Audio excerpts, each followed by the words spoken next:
The dark truth about being too nice that they never told you. The weight no one sees.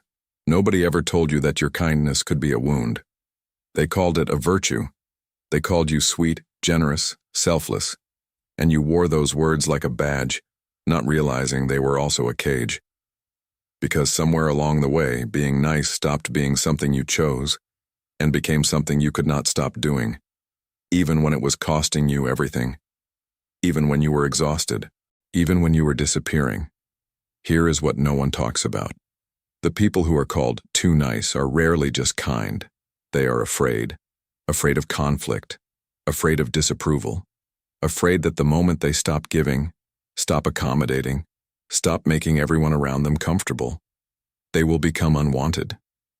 And so they keep going, they keep shrinking, they keep saying yes with their mouth while their body is exhausted and their soul is quietly disappearing. And every yes costs more than the last one, but they keep paying it because the alternative, the possibility of being seen as difficult, as selfish, as too much, feels more dangerous than the slow erosion of themselves.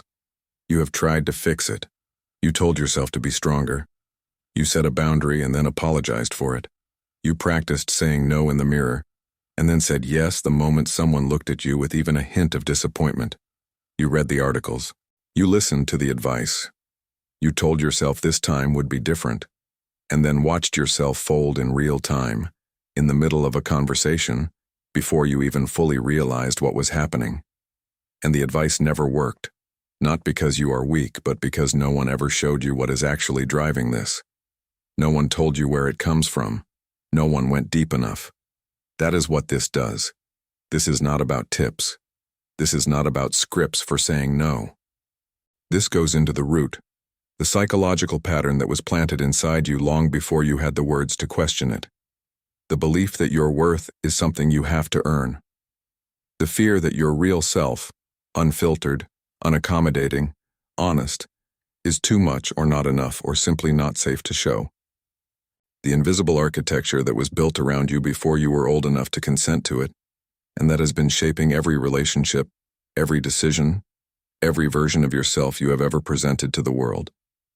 Your kindness was never the problem, but the reason behind it might be the most important thing you have never examined, and that examination starts now. When kindness becomes a mask. There are two kinds of kindness in this world, and from the outside, they look identical. The first kind flows from a person who is full, someone who gives because they genuinely want to, someone who helps because it aligns with their values, not because they are terrified of what happens if they do not. Someone who can say no without guilt, who can disappoint someone without falling apart, who can walk away from a conversation where they were generous and feel at peace, not depleted, not resentful, not quietly waiting to see if the other person appreciated it enough. This person's kindness has a quality to it that is hard to define but easy to feel. It is light. It is free. It does not come with invisible strings attached, because it does not need anything in return to feel complete. The second kind looks exactly the same. Same smile, same availability, same willingness to help, to listen, to accommodate. But underneath it, something entirely different is operating. Underneath it, there is a calculation happening so fast and so automatic that the person doing it is not even aware of it. A constant, exhausting scan of the emotional environment. Are they happy with me? Did I say the right thing? Did I give enough? Are they pulling away? And every act of kindness is, at its core, a response to that anxiety. A way of managing the threat of disapproval before it has the chance to arrive. A way of keeping the peace at any price and including the price of honesty, authenticity, and self-respect. That second kind of kindness is not really kindness at all. It is a performance. And the cruelest part is that the person performing it usually has no idea they are on a stage. Think about the last time you did something for someone and then waited, consciously or not, to see how they would react. Whether they would thank you properly, whether they would acknowledge the effort, whether they would reciprocate, and think about what happened inside you when they did not. The quiet sting, the small collapse, the voice that said, of course, as if some part of you already expected to be taken for granted, and the expectation itself reveals everything. That waiting, when that invisible emotional accounting, is the signature of kindness used as a mask, because authentic generosity does not keep score. It does not need the other person to respond in a particular way to feel complete. But performed kindness, kindness born from the fear of not being enough, always needs something back, not necessarily praise. Sometimes just safety, the reassurance that you are still valued, that the relationship is still intact, that the person is not about to leave. And when that reassurance does not come, the deficit gets added to the ledger, silently, without a word. Another entry in an account that was never meant to exist. And so you give, and you give, and you give, not from abundance, but from a place that is running on empty, desperately trying to stay ahead of a rejection that may never even come. Trying to earn in advance the security that should never have been contingent on performance to begin with. Here is what makes this particularly difficult to see in yourself. The mask does not feel like a mask. It feels like your personality. It feels like who you are. You have been doing this for so long, adjusting, accommodating, reading the room, making yourself palatable, that it has become completely invisible to you. You do not notice the moment you silence your real opinion to avoid conflict. You do not register the split-second decision to agree with something you actually disagree with, because disagreement feels dangerous. You do not catch yourself making yourself smaller in real time, because the behavior is not a decision anymore. It is a reflex. It happens before your conscious mind has a chance to weigh in, and reflexes do not announce themselves. They just happen. And then you wonder why you feel so exhausted after social interactions that should have been easy. You wonder why you sometimes feel invisible, even when you are surrounded by people who claim to care about you. You wonder why, despite being someone that everyone describes as kind and generous, there is a persistent sense that no one really knows you. That the connections you have, as warm as they sometimes feel, never quite reach the depth you are actually craving. They do not reach it, because you have been giving them a version of yourself carefully designed to be acceptable. A version that has been edited for palatability, filtered for safety, and presented strategically to minimize the risk of rejection. And somewhere in the process of making yourself acceptable, you lost access to the version that is real. This is not a character flaw. This is not weakness. This is what happens when a person learns early enough, and deeply enough, that their authentic self is not safe to show. That the way to stay loved is to stay useful. That the way to avoid pain is to stay invisible. It is an adaptation, a survival response. And like all survival responses, it made complete sense in the context where it was created. How that lesson was written inside you, and why it is still running your life today, is exactly what comes next. The childhood blueprint. Nobody is born afraid of disapproval. Nobody arrives in this world already calculating how to make themselves acceptable. Nobody comes out of the womb scanning faces for signs of disappointment, already prepared to shrink, to adjust, to perform. That behavior was learned, and it was learned at a time when you were too young to question it, too dependent to reject it, and too small to understand that what was happening around you was not the definition of how the world works. It was just the definition of how your world worked, in that specific place, with those specific people, at that specific moment in time. But you did not know that. You could not have known that. You were a child. And children do not have the cognitive capacity to say, this environment is emotionally unsafe, and I am developing a compensatory mechanism to manage the anxiety of conditional love. What children do instead is adapt. They observe what gets rewarded and what gets punished.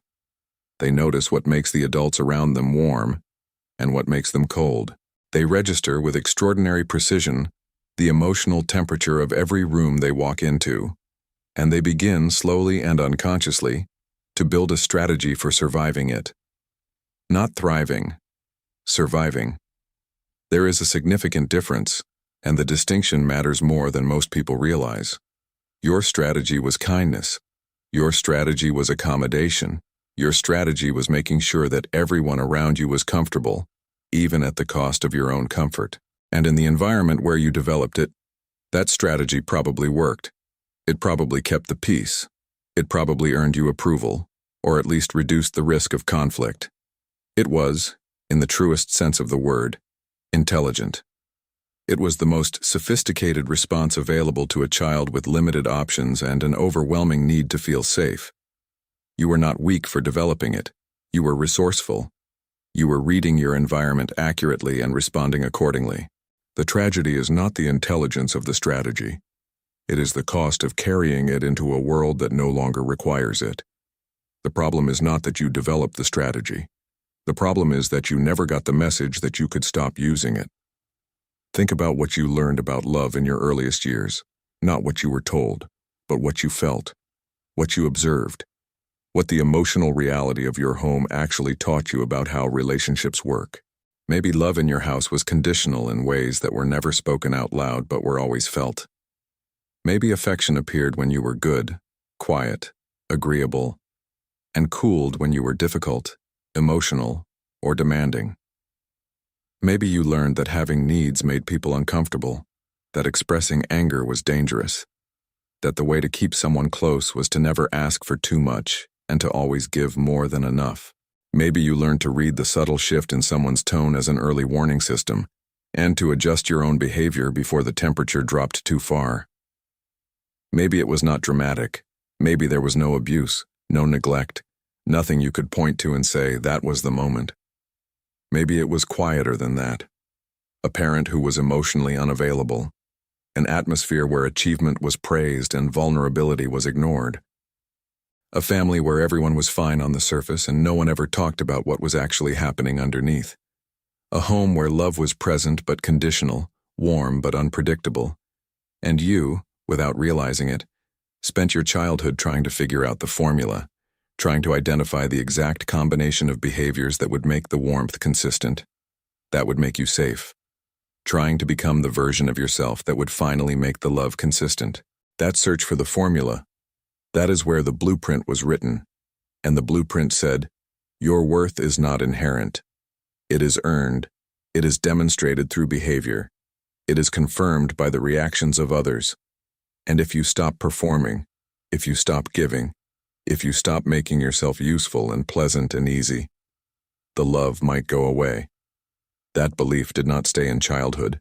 It moved with you. It came to school, where you became the student who never caused problems, the friend who was always available, the person everyone could rely on. It came to your first relationships, where you gave more than you received and told yourself that was just who you are.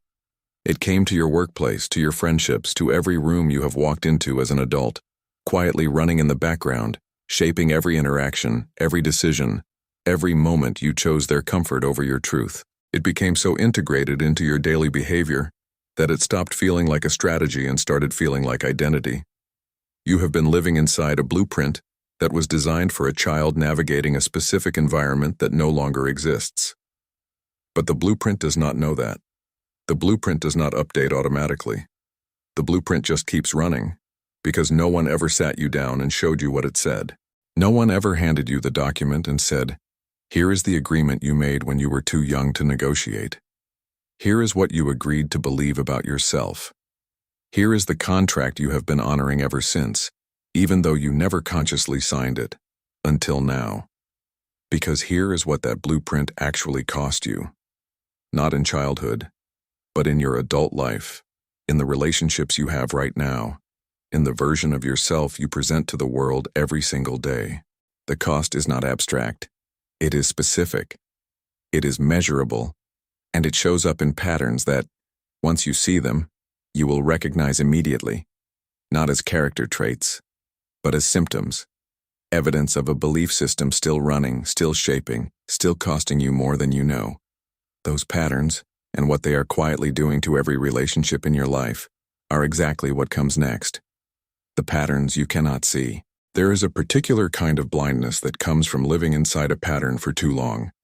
Not the blindness of ignorance. You are not unintelligent. not the blindness of denial. You are not someone who refuses to look. It is the blindness of familiarity. When something has been happening every day, in every relationship, in every version of your life, for as long as you can remember, it stops looking like a pattern and starts looking like reality. It stops being something that happens to you and starts being something that is simply true about the world. And once something feels like reality, examining it becomes almost impossible. You do not question reality. You just live inside it. So you do not see it. Not because it is hidden, but because it is everywhere. The first pattern is the apology reflex. You apologize before anyone has expressed displeasure. You apologize for taking up space, for having an opinion, for needing something, for existing in a way that might, possibly, theoretically, inconvenience someone. You say sorry the way other people say hello. Automatically, preemptively, as if your presence in any situation requires a disclaimer. And if someone ever tells you to stop apologizing so much, you apologize for that too. The apology has become a social lubricant, a preemptive peace offering, a way of lowering yourself before anyone else has the chance to. What this pattern is actually saying, underneath the words, is this: I am aware that I might be too much. I am letting you know in advance that I already know that. Please do not reject me. Every unnecessary apology is a small act of self-erasure, a preemptive shrinking, a way of making yourself smaller before anyone asks you to. And the cumulative effect of a lifetime of unnecessary apologies is a self-concept that has been quietly, steadily diminished, not by others, but by your own hand. The second pattern is conflict avoidance dressed as kindness. You tell yourself you are being considerate, diplomatic, mature. You do not want to create drama. You do not want to hurt anyone's feelings. And so you swallow the truth. You nod when you disagree. You laugh at things that are not funny. You let comments pass that should have been addressed. You stay quiet in moments that desperately needed your voice. And then you go home and replay the conversation in your head, saying all the things you should have said to a person who is not there and will never hear them. You become fluent in a language of withheld honesty. And the longer you practice it, the more natural it feels, and the more distant you become from your own inner voice. That is not kindness. That is self-abandonment with a polite face. And the person on the receiving end of your silence does not get the benefit of your honesty. They get a version of you that has been edited, filtered, and made safe. They never get to know you, and you never get to feel known. The relationship stays surface level not because of them, but because you have been consistently choosing comfort over contact.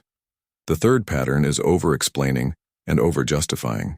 When you make a decision, especially one that prioritizes yourself, you feel an overwhelming compulsion to explain it, to justify it, to make sure the other person understands that you are not being selfish, that you have good reasons, that you still care about them, that this is not a reflection of how much they mean to you. You do not just say no. You say no, and here is why, and I hope you understand, and I am sorry if this is inconvenient, and please tell me you are not upset with me.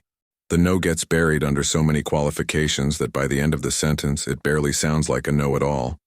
You are not explaining the decision. You are managing their emotional reaction before it happens. You are doing their emotional labor for them, anticipating their disappointment and working to neutralize it before they even have a chance to feel it. Because their disappointment feels like a verdict on your worth. And you are terrified of that verdict. So terrified that you will talk for 5 minutes to prevent the 10 seconds of discomfort that would come from simply saying no and letting it stand. The fourth pattern is emotional hypervigilance. You walk into a room, and within seconds, you know who is tense, who is upset, who is slightly off today. You pick up on micro-expressions, tone shifts, changes in body language that most people never notice. You are extraordinarily attuned to the emotional states of everyone around you. And the moment you detect something negative, your entire internal system goes on alert. Did I do something? Is it me? What do I need to do to fix this? Your nervous system does not distinguish between someone who is upset with you and someone who is simply having a hard day. Any negative emotional signal in the environment lands as a potential threat. This is not empathy, or rather, it is not only empathy, it is a survival skill that was developed in an environment where someone's mood could change the emotional safety of the entire space. You learned to read the room because reading the room kept you safe, and now you cannot turn it off. You are exhausted by the emotional weight of everyone around you because you were never taught that other people's emotional states are not your responsibility to manage. You absorbed that weight as a child because you had no choice. You are still absorbing it as an adult because no one ever told you that you could put it down. The fifth pattern is the most damaging one, and the most invisible. It is self-betrayal normalized as flexibility. You change your opinion based on who you are talking to. You adjust your personality to match the energy of the room. You express enthusiasm for things you are indifferent to because someone you care about is enthusiastic. You downplay your achievements around people who seem insecure. You make yourself smaller, quieter, less opinionated, less present. Not because you are being considerate, but because somewhere deep in your nervous system, the full version of you still feels like a risk, still feels like too much, still feels like something that needs to be managed before it drives people away.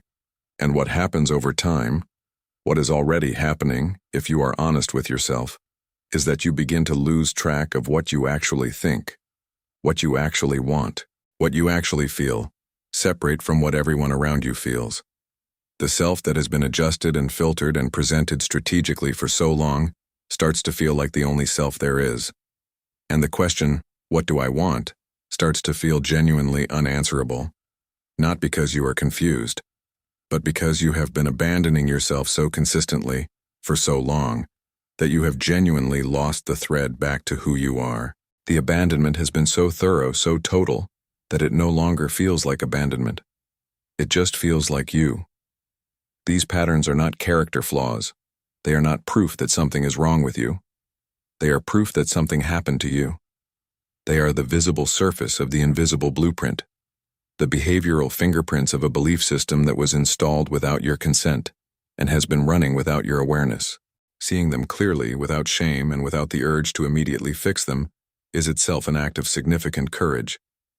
But awareness changes everything, because you cannot dismantle a structure you cannot see, and now you can see it. What you have not yet seen, and what changes everything, is what this pattern is doing to the people closest to you. Not just to you, to them, to the relationships you value most. That is where this goes next. What it does to your relationships. Here's the part no one wants to hear. The part that is harder than recognizing your own pain, harder than understanding your own patterns. The part that requires a different kind of honesty, not about what was done to you, but about what your patterns are doing to the people around you right now, in the relationships you care about most. Your people-pleasing is not invisible to others. It just looks different from the outside than it feels from the inside. From the inside, you experience yourself as generous, considerate, and selfless. You give without being asked. You accommodate without complaint. You make yourself easy to be around. And you genuinely believe, or you have genuinely convinced yourself, that this is love. That this is what caring for someone looks like. That by making yourself endlessly available and agreeable, you are offering something valuable, something rare. But from the outside, over time, something else begins to emerge. The people who are closest to you, the ones who are paying attention, start to notice that they never quite know what you really think, that you agree too readily, that you never push back, that when they ask you what you want, you always say whatever you want with a smile that is just slightly too quick, just slightly too easy. And at first it seems considerate, but over time it starts to feel like something else. It starts to feel like distance, like they are in a relationship with a mirror instead of a person. Someone who reflects back what they bring but never introduces anything genuinely their own. Someone whose presence, however warm, never quite creates the friction that real intimacy requires. And the cruelest irony is this. The thing you are doing to avoid abandonment is the very thing that creates it. By hiding your real self, by making yourself endlessly accommodating, by refusing to show the parts of you that are difficult or opinionated or needy, You become someone that is easy to be around, but impossible to truly connect with. And people eventually feel that distance. They cannot name it, but they feel it. And some of them, without fully understanding why, begin to pull away from a connection that should have brought them closer. There is something else that happens in relationships where one person is a chronic people pleaser. Something that builds so slowly it is almost invisible until it is everywhere. It is called resentment, and it does not arrive loudly. It does not announce itself. It seeps in quietly through every moment you gave when you wanted to say no, every time you smiled through something that hurt you, every favor granted resentfully, every boundary swallowed silently, every time you prioritized their comfort over your truth, every conversation where you said "I'm fine" when you were not, and then quietly held it against them for believing you. You do not express it. Of course you do not. Expressing resentment would mean expressing displeasure, which would mean risking conflict, which your entire system is designed to avoid. So instead it accumulates. It builds pressure behind a dam you have been reinforcing your whole life. And occasionally, not in the big moments but in small, disproportionate moments, something leaks through. A reaction that seems larger than the situation warrants. A coldness that appears without explanation. A withdrawal that confuses the people around you because you seemed perfectly fine just moments before. And because the leak came without context, without history, without the full weight of everything behind it, it lands as inexplicable, as unfair, as something wrong with them, in a situation where the real story was never told. And they do not understand it. Because you never showed them the ledger. You never told them about the account you have been keeping. The one where every resentment was recorded and none were ever spoken. You just let them believe everything was fine. And then you punished them, quietly and unconsciously, for believing you. The people who love you are also, in ways you have not fully examined, enabled by your pattern. When you never say no, people stop considering whether they should ask. When you always accommodate, people stop noticing when they are failing to accommodate you. When you make yourself invisible, people stop looking for you, not because they do not care, but because you have trained them, systematically and thoroughly, to expect your selflessness, to count on it, to build their own behavior around the assumption that you will always give, always adjust, always find a way to make it work. And now, on the rare occasions when you do have a need, when you do reach a breaking point and ask for something, it can feel jarring to them, unexpected, even unreasonable, because it does not match the person you have been performing for years. They are not cruel for feeling confused. They are responding to the character you spent years establishing. You built the dynamic, and then you suffered inside it. And then you resented the people who simply accepted the dynamic you created. That is not blame. It is the mechanism. It is important to see it clearly, not to assign fault, but to understand that changing the dynamic requires changing the inputs, and the only inputs you control are your own. The deepest cost, though, the one that sits beneath the resentment, beneath the distance, beneath the invisible loneliness of being surrounded by people who do not truly know you, is this. You have never actually been loved for who you are. You have been loved for who you perform, and somewhere inside you, you know that. There is a part of you that has always wondered what would happen if you stopped performing, if you showed the difficult parts, the needy parts, the angry parts, the parts that disagree and want things and refuse and take up space, the parts that are not convenient, the parts that require something in return. Would they stay? Would they love that version too? You do not know, because you have never let them try. And that question, that unresolved, terrifying, quietly devastating question, is the real prison. Not the people around you, not the relationships themselves. The question you have never been brave enough to test. The experiment you have been postponing your entire life, convinced in advance that you already know the result, when the truth is, you have never actually run it. What comes next is about running it, not recklessly, not all at once, but with a kind of deliberate, grounded courage that begins not with changing how you act with others, but with changing how you relate to yourself. The mirror you avoid. Before any external relationship can change, something internal has to shift.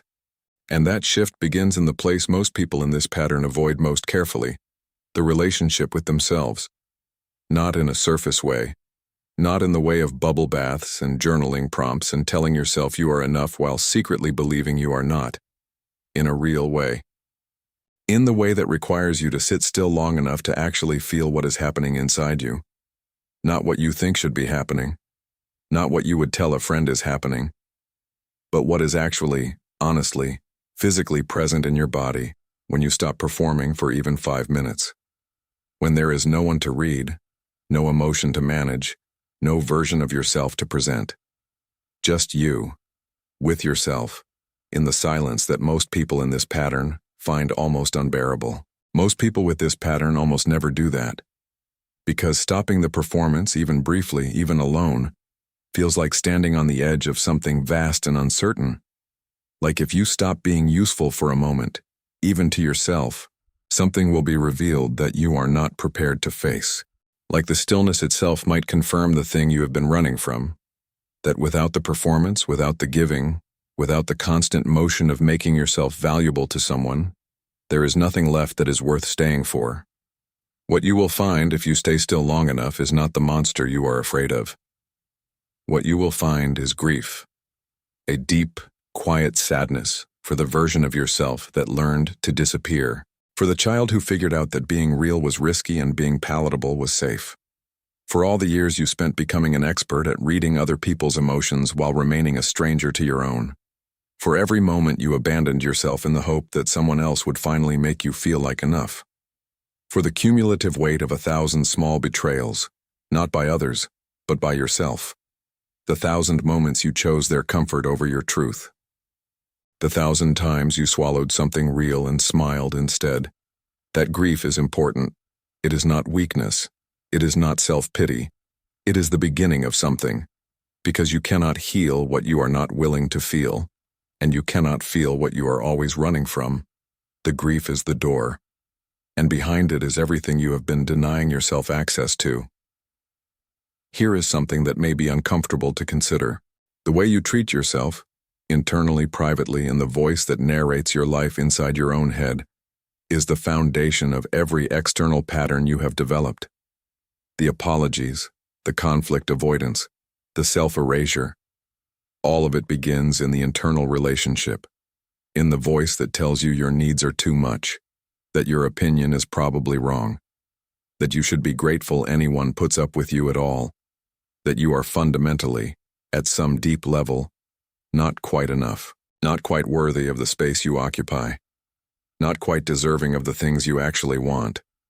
That voice did not come from you. It was given to you. It was the voice of an environment that taught you that your worth was conditional, and you internalized it so thoroughly that it now sounds like your own thoughts, like reality, like honest self-assessment. But it is not. It is an echo, a recording of something that was said to you, directly or indirectly, so many times and at such a formative stage that your nervous system adopted it as truth. It runs on autopilot now. It does not ask for permission. It simply narrates, and you have been listening to it as if it were your own perspective, when it was always someone else's voice, installed without your knowledge, running on borrowed authority. The work of changing your external patterns begins with challenging that voice, not silencing it. You cannot silence it. But learning to hear it as what it is, an old recording, playing in a new context where it no longer applies. A strategy from a chapter of your life that is over, still trying to protect you from a threat that no longer exists. There is a practice that sounds simple and is extraordinarily difficult for people with this pattern. It is the practice of asking yourself, multiple times a day, a single question. What do I actually want right now? Not what would be easiest. Not what would make the other person happy. Not what would avoid conflict or generate approval. What do you want? What does your body want? What does the version of you that has been quietly buried under years of accommodation actually need in this moment? Not in the abstract. Right now, in this specific situation, with this specific person. What is the honest answer before the editing begins? For most people in this pattern, the first several times they ask this question, the answer is silence. Not because the desire is not there, but because access to it has been blocked for so long that the pathway has gone dormant. The muscle has atrophied from disuse, and that atrophy is not permanent. But rebuilding it requires practice. It requires the willingness to sit with the question even when no answer comes. To keep asking, day after day, without frustration, without forcing. To treat your own inner life as something worth investigating, not because it will make you a better partner or friend or employee, but simply because you are worth knowing. That statement, simple as it is, may be the most radical thing this entire video asks you to believe. The relationship you have with yourself sets the template for every relationship you have with others. When you treat your own needs as less important, you teach others to do the same. When you accept less than you deserve in your own internal dialogue, you accept less than you deserve externally. When you abandon yourself consistently enough, you begin to attract, or remain in, relationships where abandonment feels familiar. Not comfortable. Familiar. And familiar, to a nervous system that was shaped in uncertainty, can feel like safety even when it is the opposite. Changing this is not a single decision. It is a daily practice. It is 1,000 small moments of choosing yourself instead of abandoning yourself. It is learning to feel the guilt that comes when you prioritize your own needs, and staying with that guilt long enough to realize it does not mean you did something wrong. It means you did something new, something unfamiliar, something the old blueprint did not authorize. And that discomfort, that guilt, that subtle internal alarm, it is not evidence that you made a mistake. It is evidence that something is shifting, and shifts, before they become stable, are always uncomfortable. New things feel wrong before they feel right. That is not a sign to stop. That is a sign that something is actually changing. Why guilt is not your conscience. You need to understand something about the guilt you feel when you set a boundary, when you say no, when you prioritize yourself, when you disappoint someone, when you tell the truth instead of managing someone else's comfort. That guilt is not your conscience speaking. Your conscience is the part of you that knows the difference between right and wrong. Your conscience speaks when you genuinely harm someone, when you lie with intent to hurt, when you act in ways that violate your actual values. Your conscience has a specific quality. It is proportionate, it is clear, and it points to something real. What you feel when you set a boundary is not that. What you feel when you say no to someone who wanted you to say yes is not moral failure. It is something else entirely. It is a conditioned response, a trained alarm system that was calibrated in an environment where your needs were a problem, and other people's comfort was the priority. The alarm goes off, not because you did something wrong, but because you did something different. And to a nervous system trained in self-erasure, different feels dangerous. Different feels like the love might go away. Different feels like the ground is shifting beneath you, like the agreement you made in childhood, I will stay small and you will stay close, is being violated in a way that might cost you everything. But different is not dangerous. It just feels that way. And the difference between those two things, and between what feels true and what is true, is the entire space where your healing lives. The guilt will come. It will arrive the moment you say no to something you would previously have said yes to, while resenting every second of it. It will show up when you express a genuine opinion instead of mirroring someone else's. It will flood you when someone responds to your honesty with disappointment, with silence, with the subtle withdrawal that your nervous system has been trained to prevent at all costs. It will feel urgent. It will feel like evidence. It will feel like your own internal system confirming that you did something wrong and need to fix it immediately.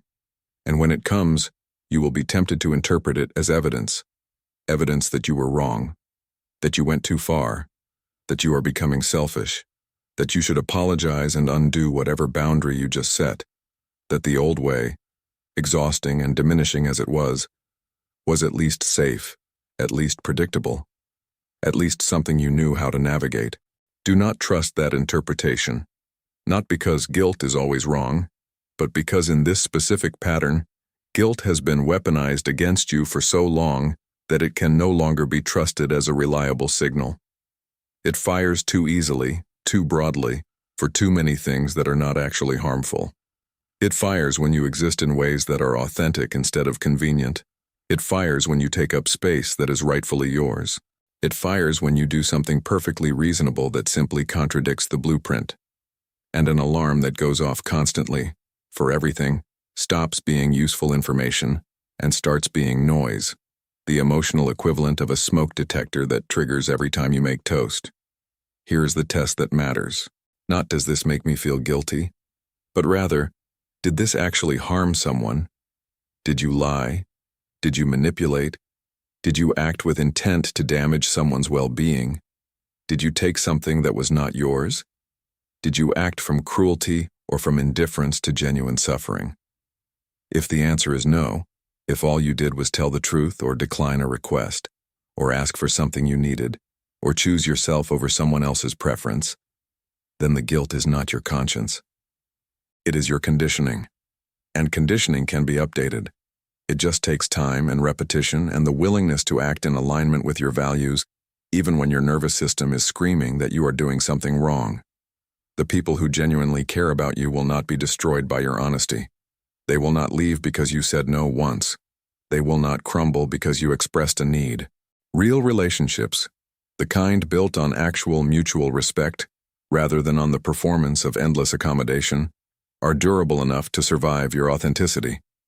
The relationships that can only survive on your endless accommodation are not actually relationships. They are arrangements, transactions, deals where your worth is measured by your compliance, and you deserve more than an arrangement. Setting boundaries is not an act of aggression. It is an act of information. It tells people who you actually are, what you actually need, where you actually stand.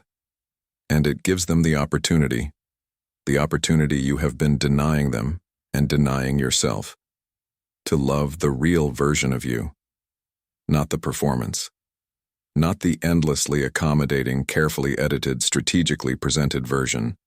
You, the one with edges, the one with preferences, the one who sometimes needs things and sometimes says no, and sometimes takes up more space than is convenient. Some people will not respond well to that.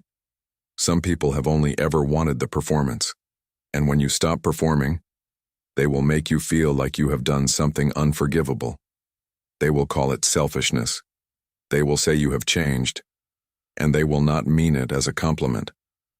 They will suggest that the version of you that always said yes was the better version, the easier version, the version they preferred. They are wrong. The version that always said yes was not better. It was just more convenient. And you are not here to be convenient. You are here to be real. And the people who can only love you when you are convenient were never actually loving you to begin with. They were loving what you provided. Learning to tell the difference between those two things is one of the most important and most clarifying moments of this entire process. The fear beneath the fear. You think the fear is rejection.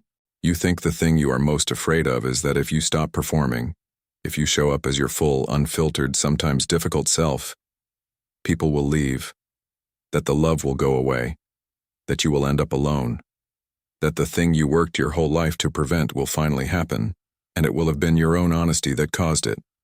That is a real fear. It is not irrational. It was learned in a real context where something like that may have actually happened, where authenticity did result in withdrawal, where having needs did result in coldness, where being difficult did make the love less available. So the fear is not invented. It has roots. It has evidence behind it, even if that evidence is old and came from an environment that no longer represents the whole of what is available to you. But it is not the deepest fear. Under the fear of rejection there is something older, something quieter, something that the fear of rejection is actually protecting you from having to face. Something that sits so far beneath the surface that most people in this pattern never reach it, not because they are not capable, but because the fear of rejection does its job so well that it never lets them get close enough to find it. The deepest fear is this: what if I show my real self and it is still not enough? The fear of rejection assumes that there is a version of you that would be accepted, that if you could just find the right formula, be kind enough, give enough, accommodate enough, you would finally be chosen, fully, unconditionally, finally enough. There is still hope embedded in the fear of rejection, still the possibility that somewhere, in the right combination of performance and self-erasure, the love you are looking for is waiting. The deepest fear abandons that hope entirely. The deepest fear says, maybe the problem is not the performance. Maybe the performance has been protecting me from discovering that the real me, the one underneath all the accommodation, is genuinely, fundamentally unlovable. That there is no version of me that is enough. That the thing I have been hiding is not better than the performance. That it is worse. That if anyone ever actually saw it, fully and without the editing, they would confirm what some quiet, terrible part of me has always suspected. That is the fear you have never said out loud. The one that lives beneath all the giving and the pleasing and the shrinking. The one that keeps you on the stage even when you are exhausted. Because getting off the stage means risking the one verdict that your entire strategy was designed to prevent. The one that makes every act of self-erasure feel not like a loss, but like a necessary protection. A preemptive strike against the worst possible outcome. This fear is a lie, but it is a lie that feels like certainty.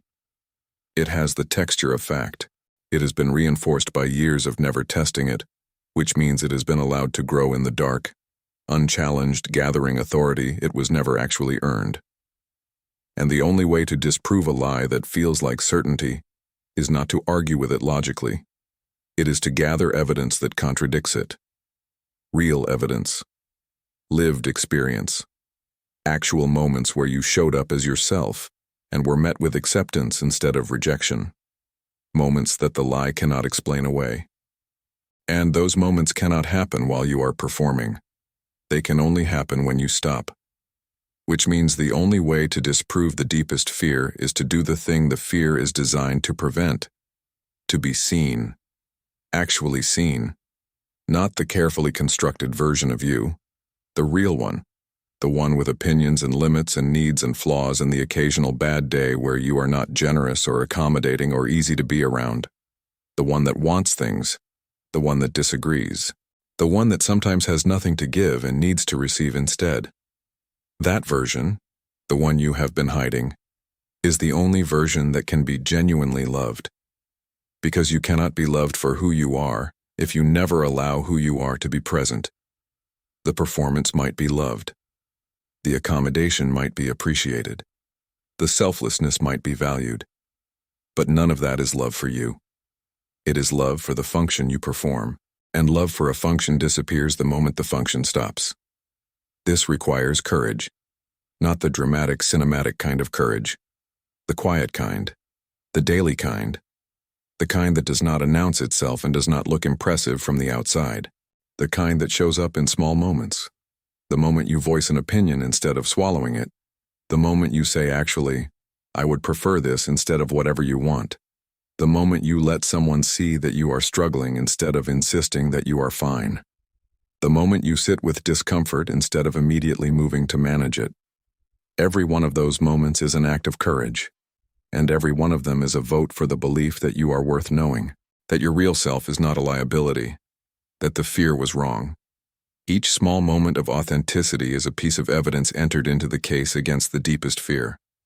Not enough to overturn it immediately, but enough to begin to erode it. You will not believe it all at once. The belief builds slowly, from evidence, and the evidence only comes from action.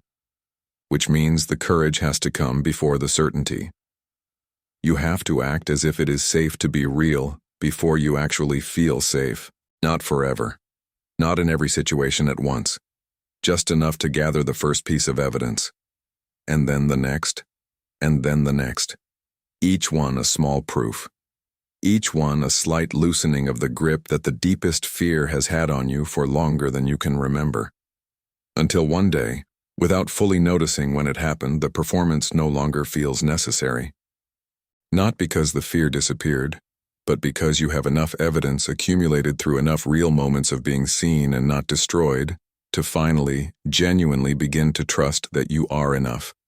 Not because you performed it correctly, because you were real, and someone stayed, and the world did not end, and the verdict you feared never came, the kindness that comes from wholeness. There is a version of you on the other side of this work. Not a harder version, not a colder version, not someone who has traded empathy for detachment or warmth for armor or generosity for self-protection. Not someone who has overcorrected so far in the direction of self-assertion that they have simply replaced one kind of inauthenticity with another. That is not what this process produces. That is not what is waiting for you. What is waiting for you is something that feels, from the outside, very similar to who you have always been. Still kind, still generous, still someone who shows up for others, who gives, who cares deeply about the people in their life. The difference is not visible in the behavior. It is in the foundation. It is in the reason. It is in the quality of the giving, the texture of the presence, the way it lands on the other person, who can feel something different even if they cannot name what changed. The kindness that comes from wholeness does not come from fear. It does not come from the anxiety of needing to be needed. It does not come from a calculation, however unconscious, about how to manage someone else's reaction. It comes from a place that is genuinely full, from a self that has been nourished enough, known enough, honest enough, that giving does not deplete it. That saying yes comes from actual desire, not from the terror of what happens if you say no. That generosity is sustainable because it is chosen, freely, by someone who also knows how to choose themselves when that is what the moment requires. That version of kindness is more powerful than anything you have offered before. Because it is real. Because the person receiving it can feel the difference, even if they cannot name it, between generosity that is given freely and generosity that is given out of fear. Between presence that is genuine and presence that is performed. Between love that is offered from fullness and love that is offered from desperation. Desperation has a smell to it. People sense it without knowing they sense it, and it creates over time a kind of discomfort. The discomfort of receiving something that feels like it costs too much, that comes with a weight the recipient cannot quite identify, but can definitely feel.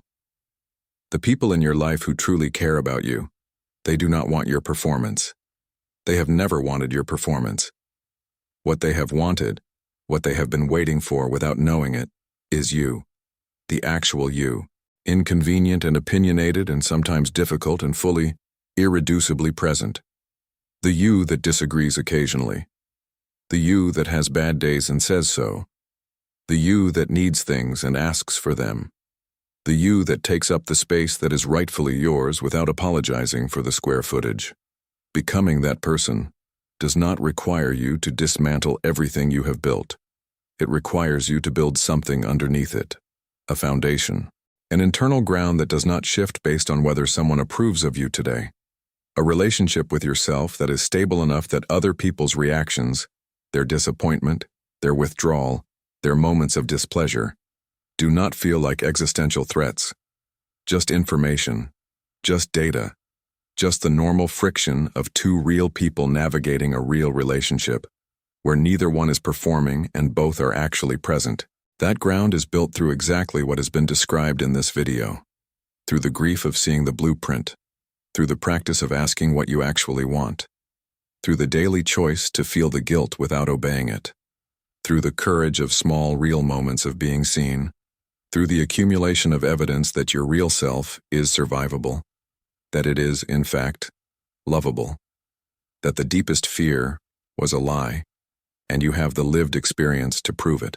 It is built through time, through patience, through the willingness to be imperfect at this, to sometimes fall back into the old patterns, to sometimes catch yourself mid-performance and not be able to stop it in the moment, to sometimes choose the safe version instead of the real one, and then feel the familiar weight of having done it again. That is not failure. That is the process. The pattern was built over years, and it will be rebuilt over years. Progress in this work is not linear. It is recursive. It spirals. You will cover the same ground more than once. You will think you have moved past something and then find it waiting for you at the next turn. That is normal. That is how deep change actually works. The difference between someone who changes and someone who does not is not that one of them never falls back. It is that one of them keeps returning to the intention, keeps choosing, imperfectly and persistently, to come back to themselves, keeps treating the return as the practice, not the falling as the failure. Every time you come back, the path back gets shorter. Every time you choose real over performed, the real becomes more available. Every time you let yourself be seen and survive it, the fear loses a little of its grip. The change accumulates not in dramatic moments but in the aggregate, in the sum of 1,000 small choices, made imperfectly over time, each one a fraction of a degree of turn toward the version of yourself you have been moving toward without always being able to see it. You are not broken. You were never broken. You were someone who learned an extraordinarily effective strategy for surviving an environment that required you to be smaller than you are. And that strategy served you. It got you here. It kept you safe when safety required self-erasure. It maintained connection when connection was only available on conditional terms. It did exactly what it was designed to do. But here is not where you are meant to stay. You are meant to take up the space that is yours. To have the opinions that are actually yours. To want the things you actually want and to say so, not aggressively, not apologetically, but simply, as someone who has the same right to exist fully as every other person in every room you walk into. Not more right, not less. The same. Equal. Present. That right was never taken from you. You gave it away incrementally in exchange for safety. One small surrender at a time, each one seeming reasonable in the moment, each one adding to a cumulative debt that you have been paying with compound interest ever since. And what this entire journey is about, what every chapter of this has been pointing toward, is the slow, courageous, necessary process of taking it back. Not all at once, not without difficulty, but with the clarity of someone who finally understands what was surrendered and why, and who has decided deliberately that the exchange is no longer worth it. Not for other people, not to become a better partner or a more authentic friend or a more respected colleague, though all of those things will follow. For yourself, because you have been the last person on your own list for long enough. Because the version of you that has been waiting patiently behind all the performance deserves to finally, fully, arrive. Where to begin? Everything that has been said in this video can be felt deeply and still leave you in the same place if it does not translate into something real, something you actually do. Not tomorrow. Today. In the next conversation you have. In the next moment someone asks something of you.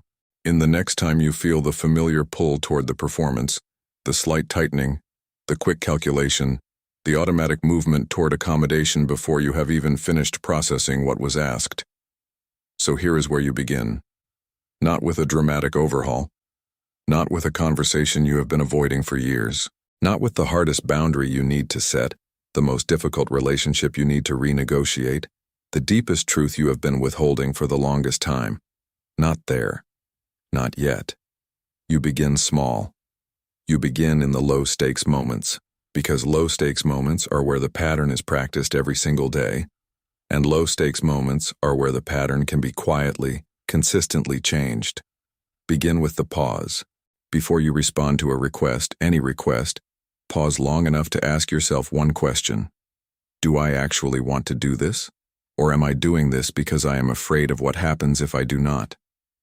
You do not need to change your answer yet. You do not need to say no when you would have said yes. Just notice what the honest answer is before the editing begins, before the calculation runs. That noticing, that small moment of contact with your actual response, is the beginning of everything. It creates a gap, and however small, between stimulus and response. And in that gap, over time, your agency lives. Begin with one sentence. Not a boundary, not a confrontation, not a difficult conversation that requires extensive preparation. Just one moment of honesty in a low-stakes situation. Actually, I see it differently. Or, I need a moment before I decide. Or simply, that does not work for me. One sentence. Said without a paragraph of justification attached. Said clearly, and then allowed to exist in the space between you and another person, without being immediately retracted or softened into meaninglessness or buried under apology. Said as if you have the right to say it, because you do. Begin with your own company. Spend time alone that is not distraction, not scrolling, not producing, not being useful to anyone. Time where the only thing being asked of you is to be present with yourself. Time where you practice answering the question, what do I actually feel right now? What do I actually need? Time where you treat your own inner life as worthy of attention, not because of what it will produce, not because of how it will improve your relationships, but simply because you are a person and people are worth knowing, including yourself, especially yourself. Begin with compassion for the child who built this, not pity, not blame. Not the urge to go back and be angry at the people or the circumstances that created the blueprint. Compassion. That child made an intelligent decision in a difficult environment, with limited options and real needs and no roadmap. That child deserves your understanding, not your contempt, because contempt for the pattern, contempt for the version of yourself that learned to disappear, keeps you stuck in it. It adds shame to a situation that already has enough weight. Compassion for its origin is what makes it possible to outgrow it without also hating the person you were while it was running. You will not do this perfectly. You are not supposed to. The point is not perfection. Perfection is the old pattern dressed in new clothes. The same need to perform correctly reasserting itself in a new domain. The point is direction. The point is that each day, each conversation, each moment of choice, you are moving, however imperfectly, however haltingly, however many steps forward and back, toward the version of yourself that does not need to perform to feel worthy of love. That version exists. It has always existed. It has been there underneath every performance, every accommodation, every swallowed truth, every smile that cost more than it showed. Patient, waiting, entirely intact, not diminished by years of being covered over, not damaged by the weight of the blueprint. Waiting with a kind of quiet, undemanding persistence that is itself, perhaps, the deepest form of kindness you have ever been shown. By yourself, toward yourself, without even knowing it. You know that. Because you have felt it. In rare, unguarded moments when the performance dropped and something more real slipped through. In moments when you were so tired or so overwhelmed that you had nothing left to manage, and you said something true. And the world did not end. And someone, instead of withdrawing, moved closer. And the connection that was made in that moment was more real, more nourishing, more lasting than anything the performance had ever produced. Those moments are not accidents. They are glimpses. They are the evidence already in your possession that the real version of you is not the risk you have been treating it as. That it is, in fact, the thing that creates the deepest connection you have ever felt. The thing that other people have been waiting for, in their own way, without being able to name what was missing. More of that is available. An abundance of it. Not despite being fully yourself. Because of it. The person you are coming back to this video was never about fixing you. You do not need to be fixed. It was about seeing you. The real mechanics underneath the patterns, the real history underneath the behavior, the real fear underneath the fear. It was about giving you a language for something you have felt your whole life but may never have had the words to describe. The sensation of being present and invisible at the same time. Of being surrounded by people and still profoundly alone. Of giving everything you have and still feeling like it was not quite enough. You are someone who learned to love in the only way that felt safe. And you did it so well and for so long that you forgot it was something you were doing. You thought it was something you were. You thought the performance was the person, but it was always a strategy. A brilliant, exhausting, ultimately limiting strategy that served its purpose in the context where it was created. And strategies can be updated. Beliefs can be revised. Blueprints can be rewritten. Not overnight, not without difficulty, but with intention and time and the kind of patient, Persistent courage that does not make headlines but changes lives. The person you are coming back to is not someone new. It is someone old, someone who existed before the performance was necessary, before the blueprint was written, before the fear decided it needed to run everything, before you learned that love was something you had to earn, and approval was something you had to maintain, and your own needs were something you had to hide. It is the version of you that is honest without cruelty, generous without depletion, kind without self-erasure, and present, fully, finally, irreducibly present, in every room you walk into. That person never left. They have been underneath this entire time, waiting not with impatience or resentment, but with the quiet certainty that eventually, through enough grief and enough courage and enough small moments of choosing real over performed, you would find your way back. You are finding your way back right now. This moment, this video, this willingness to look at something most people spend their entire lives avoiding. This is the beginning of the return, not the end of the journey. The beginning. And beginnings, by their nature, do not require you to have everything figured out. They only require you to take the next step. That person has been waiting. It is time to let them arrive.